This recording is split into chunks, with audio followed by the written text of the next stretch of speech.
Guys, Pup Back deals or stud fee? Who would you choose, man? Well, stanky. Oh man, I woke up to a message today, and I don't know if I've done a video on this or not, but it was something I was going to address at some point. Been trying to get to it for the past 72 hours. T-Fit here, Fit Bully TV. Like, subscribe, and share. Guys, somebody tells you, let me use your stud. I'll give you I'll give you a Pup Back deal. You get first or second pick. Pups come, they like this. I'm sorry. You can't get no pick. Matter of fact, I don't even know if I'm gonna let you get the second pick because these pups are so great. First thing is, they didn't never have a business plan. They never had a strategy. Our first breeding, I told the kennel partners, if there was not a Merle boy in the litter, I don't get to keep a dog because I'm planned so far ahead. I know that I just don't get to make choices like that.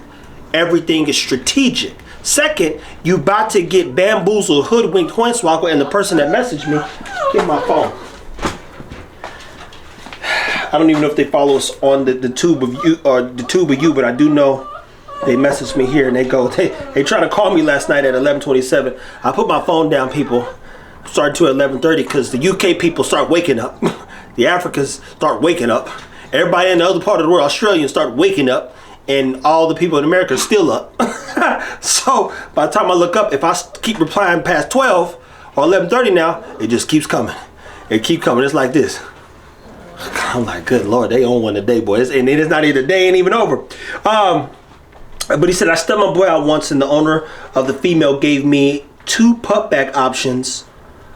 Gave me a two Pup Back option, but just said today I cannot get first pick or second pick. Do I let that stand? You go. I'm like this. And when he called, when I opened the message this morning when I got up, he said, hello brother, you awake? Because he tried to call me, and I go, God. I sent him a voicemail. I said, listen, my man, bless you. And here's the worst part too, if you're doing Pup Back deals. He said he offered me my stud fee. He offered me my stud fee, which is $1,000. For one, on any Pup Back deal, this is where business giver, I'd raise the price a little bit, just in case. So let's say you like, I'm gonna do a Pup Back deal with this person. I'd raise my stud fee just a tad, just in case you get screwed like a screw. And mind you, he's still in position of power because he has the registration number for the dogs. So he says, hey, should I do? I said, listen, you always want to do good business, so you want to go ahead and let him get that registration thing, but raise your price. And just like when you're going into the store, get your money up front and move on. Because you cannot sit up there and go back and forth, people. Listen, people, 9 out of 10 times people get caught up on these dogs. 9 out of 10 times people are not running the business. 9 out of 10 times they're thinking about all the time that they've waited for this one moment, and they're thinking about all the money they can get because they do not care about the dogs. I've now operated at a loss for almost 3 or 4 years and still ain't getting the price that I could charge for these dogs because I want to be fair. For the next 5 years. For the next 5 years, our pups will only be $3,000 to $5,000. I don't work well with others because I love doing business. But business is defined by supply and demand. What you're doing and knowing what to do, having a strategy, having a business plan and executing that plan and learning from the plan. We're not just breeding dogs. Everything we do is strategic. I could tell you what dogs need to be kept from which breeding in Amira's litter, and she'll do 3. G is not getting bred till 2025 at this moment in time. We have a specific system in play that gets us to the place we're at right now. And it doesn't happen by guessing, but we're running and doing business. Would I ever do a Pup Back deal? Let me be very clear in saying hell no. I get my money at the door because that's business. I'm not trying to be nobody's friend. So some of you turn around and you and your buddy start running stuff, but he's broke. And his mentality's broke because he's only thinking about the dollars. Anybody comes to me with that dollar conversation, that money conversation, we're already at a loss. And I'm not about to walk down the road. I'm not going to entertain the devil. I'm not going to entertain the devil so that we can go to hell together. I don't want to deal with the registration thing. I don't want to deal with the bad business. I don't want nobody calling my phone asking about the money. I don't want nobody calling and asking about the pup. Everybody who's getting a dog from us gets a dog from us. We have 25 people's name on our waiting list through 2025. And I think 20 of them are just for 2024 that are willing to wait because we've done what most people can't do in 10 years. That's create a brand, build a business, do business, be patient. Think about it like this. Shark Tank's on the TV right now. I keep this thing rolling. Even when we get to this, it's about to be season 14. Not all the episodes are out. I'll restart it back at season 2 with y'all and keep it rolling. Here's the thing. It took almost 7 to 10 years for this show to start gaining traction. And all those investors are rich. 9 out of 10 times for things to be great, it takes 3 to 5 years for you to be aware it exists. 5 more years for it to be something everybody utilizes and benefits from. Well, guess what? We've in some form or fashion built a brand out of nowhere. Just in under 6 months. We started heavy in August. Heavy in August of last year. We've not even reached a full year yet. But when did it really start? 2019, when I got Czar. And when I start doing everything that nobody understood early on until now they're getting it. And mind you, I got 5 years of work to make sure my team even gets what we're trying to achieve here. But the goal is to make sure that we understand what the business is. We're an educational company and we breed to teach. Part of that teaching, our dogs help us distribute information through education. That by way of training, nutrition, and any other problem that somebody might be faced with or dealing with. Even more importantly, I'm a businessman, I'm a business junkie, I'm obsessed with business. I'm not the best at business, but I hope to one day be one of the best at business and best as far as I'm concerned. And how do what will make you the best at business is that I protected everybody. Because rule 1 in business is always protect the business. Make sure everybody gets paid. Make sure everybody understands the vision. Make sure everybody understands the work. I'm not weighing my business acumen or where our business is going against anyone else's. I think we all have a big opportunity to be better every day. But goal is to do business. Somebody had called the other day and said, hey man, I got 7,000 right now, buy it. I want one of them pups. I said, I have to do good business. Someone says, well, how can I give you some money right now to move up on the list? I said, I have to do good business. I can't, my friend.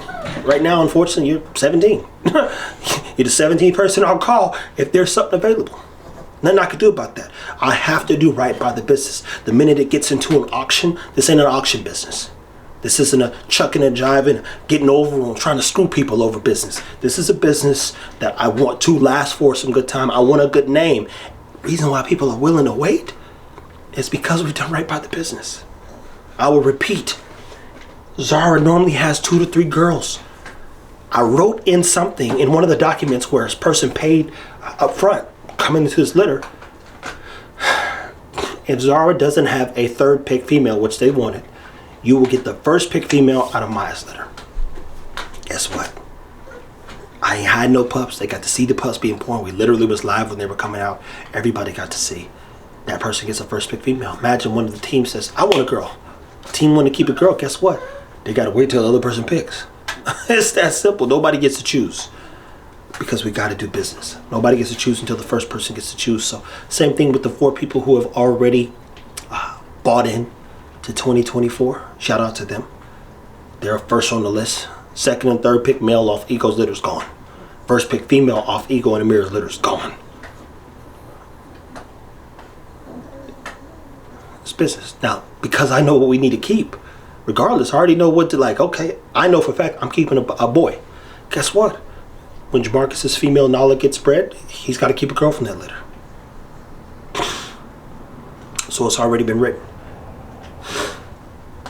Yeah, we already discussed that. The next litter that Nala does, he keeps a boy. You see what I'm saying? I literally told him this moons ago. So nobody's guessing here. When I think Tron's gonna go to Amira as well, what do we gotta keep? A girl and a boy. And everybody else gets bit. I know what needs to happen based on my assessment of our kennel, our analyzing our pups, our dogs, and the progression of the program down to the anatomics of each dog.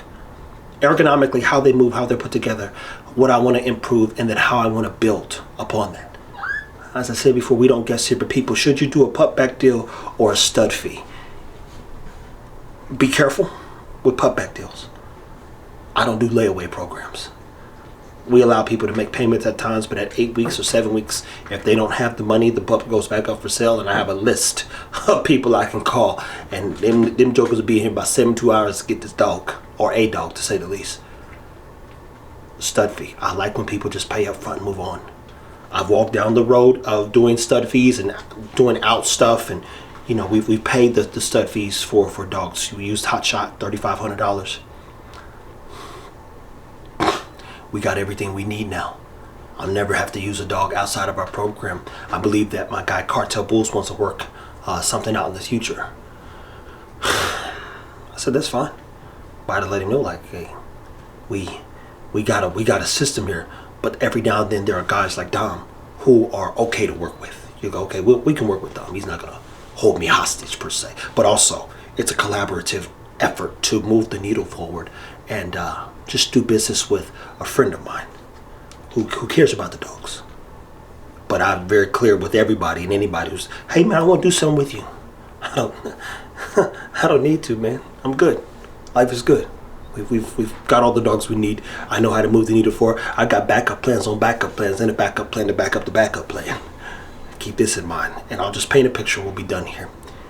We kept a dog close named Lola, who was super driven, athletic just like Zara, out of the first litter. She'll grow to be about 18 inches realistically. She's one of the biggest girls, super athlete, super driven, super tenacious. So let's say Hera don't work out. Let's say Nala don't work out. Guess what? There's a Lola there. I got 3 options in case something goes wrong. Just in that particular one. And then out of this one, here's what Hunter and them want to keep one of the Merle girls, Chimera. They're going to call her Chimera. Well, now we've got 2 girls out of this litter in case anything could go wrong. Anything's possible. And then get this. There's a girl, the girl who actually is probably Zara's twin that I'm not keeping. The guy called. He says, man, I don't know how to ask you this. He said, I actually was just going to act like we didn't talk about it and just not bring it up anymore. But he originally reached out and he said, man, if we want to do one breeding, I said, man, I told you anybody can buy their paperwork later. But let me be very clear and saying, depending on what you do strategy-wise, I said, we would never talk again. But he said, I just heard you shut everything down. I said, you're right, because we're running a business and I'm not trying to stud the world. I said, it's not our goal here. So here's the thing. He said, I would only do a breeding with something you had or work within your parameters and make sure we go through you. And it'd be like 1. I said, I get that. I respect that. I appreciate that. I said, I'll be clear in saying, makes me a little uncomfortable only because guess what? I don't have a plan for her. That's my thing. It's not that there's a problem. Like she gonna be bad. I said, as long as she takes care of the dog, or you guys take care of the dog, I said, I'll send you my standards. You have all the feeding stuff and everything that you have to do over the 2-year time frame. I said, as long as she meets my standards, we can work a breeding out. I said, and I even told him, I said, I'll give you 80% of the profits. He said, no, I don't even care. He said, look, you keep 100%. I said, it's good to have a good month. If you've done right by the dog and you've walked down the road according to our plan and how we strategize things, it's not a money thing for me. If you were willing to take that on that challenge, if you would, and you killed it, 80-20. The 20% is so I can afford to assist in managing the whelping side of things, which they will have to do, to be clear. And then, of course, getting the pups out would still be relatively easy to move, especially by that time. And but sticking to our plan, working within our parameters, that's something that you want to do, then I'll work with you, man. We'll figure it out. But don't stress about it. But even he was uncomfortable because I do mean what I say, people. There's never going to be a day. And I told him, I said, think about it like this. If anybody ever want to use ego, it'd be $5,000. There's no conversation. That's it. That's all. But guess what? Nobody ever gets to use him. He only has 1 breeding. I keep saying this was a bonus breeding. Wasn't a part of the plan. People love Maya. Wanted to test it one more time. We had 4 cleft palates and 4 cleft lips the first time. 2 dogs survived that were good, healthy dogs. Nala and Flex. Now she got 6 pups over here, 5 pups over here, and they all look crazy. You say, man, that worked. That worked. Now let's see how they fare, because we still gotta let them grow up. Guys, for now, take care of your dogs. No pup backs. I'm not doing no pup back deals. I like getting the money up front like any business, and I want to sleep good at night.